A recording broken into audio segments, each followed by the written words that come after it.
Hello everybody, once again welcome to my channel. Before I start, do subscribe and press the bell icon so that when I upload more videos, you get it notified. In this chapter, I will share a very important chapter with you, market equilibrium. So what is equilibrium? Equilibrium refers to a situation in which the quantity demanded by the consumer equals the quantity supplied by the producer. So the situation at which the demand will be equals to supply, that is the equilibrium situation. I will explain you in details. Here we will see the equilibrium pricing quantity under perfect competition, because under perfect competition, a single consumer or buyer cannot influence the market price. Here, the price is determined by the interaction of market demand and market supply. That is perfect competition. So here we have this table. Now the price 300, the quantity demanded and quantity supplied is same, that is 45 units. That is known as the equilibrium situation. Here the prices will neither increase nor decrease. Now let us consider the price 500. Here there is a quantity demanded is 30 and quantity supplied is 56. So there is a situation of excess supply. Now if there is a situation of excess supply, the prices will decrease because the producers will reduce the prices in order to attract more buyers. So here the price will decrease. Suppose the price is reduced to 400, so the quantity supplied is again more at 50 and quantity demanded is less at 40. So again there is a situation of excess supply, the prices will decrease, because we know when the supply is more than demand, the prices will decrease till the point this 300 at which the both are equal, that is demand is equal to supply. Here this is a situation of equilibrium, the prices will neither increase nor decrease. Now suppose that price is 100, quantity demanded is more 70 and quantity supplied is 20. So there is a situation of excess demand. Now if consumers are willing to buy more, what happens? There will be a shortage of goods. So the producers, they will increase the prices. And suppose the prices increase to 200. Again, the quantity demanded is more, 55, and quantity supplied is less. There is a situation of excess demand. Again, the producers, they will increase the price. They will increase the price till it reaches 300 price, at which the quantity supplied and quantity demanded is equal. This is the equilibrium point, because at this point, prices will neither increase nor decrease. So this is how we get the equilibrium point. Now, what is excess demand? The amount by which quantity demanded exceeds the quantity supplied is called excess demand. Here, suppose this is excess demand situation. Here we have 50 units excess demand. Okay, now let us move to excess supply. The amount by which quantity supplied exceeds the quantity demanded. Here we have 26 units excess supply. So this is a definition of excess demand and excess supply. Now, the price at which quantity demanded of a commodity equals quantity supplied is known as equilibrium price. In our situation, 300 is the equilibrium price. And what is the equilibrium quantity? 45 units is the equilibrium quantity, because the amount that is bought and sold at equilibrium price is called equilibrium quantity. So here this is equilibrium price and this is the equilibrium quantity. Clear? Now we will see the market equilibrium diagrammatically or graphically. Here we have the demand curve and supply curve. They intersect at point E. OP and OQ, they are the equilibrium price and quantity. Now suppose we consider the price OP1. What happens? There is a situation of excess supply of the amount AB, because P1A is the demand and P1B is the supply. There is a situation of excess supply of the amount AB. When there is excess supply, the prices will decrease till it reaches OP. Okay. Now if the prices are less, that is OP2. Now at OP2 price, what happens? The supply is P2K and the demand is P2L. So there is an excess demand of the amount KL. So when there's an excess demand, the prices will rise till it reaches OP. Okay, so OP is the equilibrium point. This is how we can illustrate it graphically. Excess demand is AB and excess supply is AB and excess demand is KL. Now we will see the effect of changes in demand on equilibrium price and quantity. Here we have quantity. on the horizontal axis, price on the vertical axis. The demand and supply curve, they intersect at point E naught. OP naught is the price, equilibrium price, and OQ naught is the equilibrium quantity. Now suppose the demand curve shifts rightward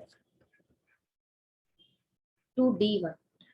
Now at the same price OP naught, there is a situation of excess demand of the amount Q naught Q3. At the same price, the demand has increased to OQ3 and the supply remains the same at OQ naught. So the excess demand is of the amount Q naught Q3. Now we know if there's an excess demand, what will happen? The prices will rise. So we get the new equilibrium price as OP1 and new equilibrium quantity as OQ1. And the new equilibrium point is E1. The point at which D1 and S curve intersect, that is E1 point. Now when the demand curve shifts leftward, what happens? There is a situation of excess supply. So the prices will decrease. And we get the new equilibrium price as OP2 and new equilibrium quantity as OQ2.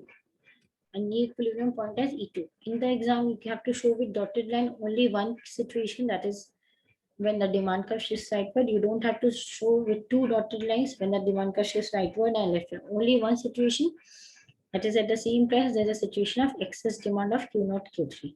In the exam, you have to show only one situation. And this point you get when D1 and S curve intersect.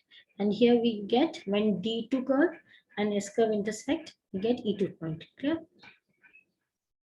Now when this, we can say when the demand shifts rightward, the price and quantity both increase, and when the demand curve shifts leftward, the price and quantity, they both decrease, which will not be the case when we change in the supply curve.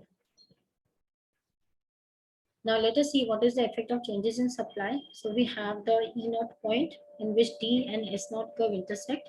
We get OP naught as equilibrium price and OQ naught as equilibrium quantity. Now when the supply curve shifts rightward, what happens? At the same price, there is a situation of excess supply of the amount Q naught Q3 because demand is same OQ naught. But here at the same price, Q naught Q3 is the excess supply because supply is OQ3. So if there's an excess supply, what will happen? The price will decrease. The price will decrease and we get the new equilibrium price as OP1. OQ1 is the new equilibrium quantity. And the new equilibrium point is at which D curve and S1 curve intersect, which is E1. Yeah. Here also you have to show only one situation of dotted line. When the supply curve shifts rightward, there's a situation of excess supply. Only one situation in that side. Again, when the supply curve shifts leftward, what happens? There's a situation of excess demand, right? The supply is less, so the demand is more, the price will rise till OP2, and then the equilibrium quantity is OQ2, and then the equilibrium point is E2, the point at which demand curve and S2 curve, they intersect. This is the E2 curve. Now we can say when the supply curve rises or shifts rightward, the price falls, but the quantity increases. And here when the supply curve shifts leftward, the price rises, but the quantity falls. Now when we see effect of simultaneous changes in demand and supply, that is the both demand and supply curve, when they shift, what happens? Let us assume the situation when the demand and supply curve, they increase by the same amount. That is, they both shift rightward, suppose. Now we know when demand curve shifts rightward, that is when the demand increases, the price rises. And when the supply increases or shifts rightward, the price falls. Now because of the demand increase, the price rises, and because of the supply increase, price falls. Ultimately, what happens? The price remains the same at OP, but the quantity increases to OQ1. So when demand and supply, they both increase by the same amount, the equilibrium price remains the same. Equilibrium price remains the same. And here we get E1 point at which D1 and S1 curve, they intersect. Now here we have a situation in which increase in demand is greater than the increase in supply. So demand curve shifts to D1 and supply curve shifts to S1. Here we can see that this gap is more, that is the demand curve shifts more. Here this gap is less. So what happens? What is the ultimate result?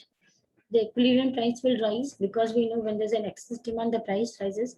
Since demand increases in a greater proportion, the ultimate effect is equilibrium price will rise. we get O1 as equilibrium price, nu one, and OQ1 as an equilibrium quantity, and E1 we get at which D1 and S1 curve intersect. So the ultimate result is when demand increases in a greater proportion, equilibrium price rises and quantity also rises definitely. Now here we have a situation when the demand increases in a lesser proportion, or we can say supply increases in a greater proportion. So demand curve shifts to D1, S curve shifts to S1, that is in a greater proportion. So what will the ultimate effect? The price will fall to OP1 and the new quantity is OQ1. So we know when there's a situation of excess supply, the price falls. Since the demand increases in a lesser proportion, the effect on prices ultimately it will fall and the quantity will increase. We get new equilibrium point at E1 at which D1 and S1 curve intersect. Here the ultimate result is equilibrium price falls, but the equilibrium quantity increases. Thank you for watching my video. If you like my video, kindly subscribe and do press the bell icon. Bye bye. Have a great time and stay safe.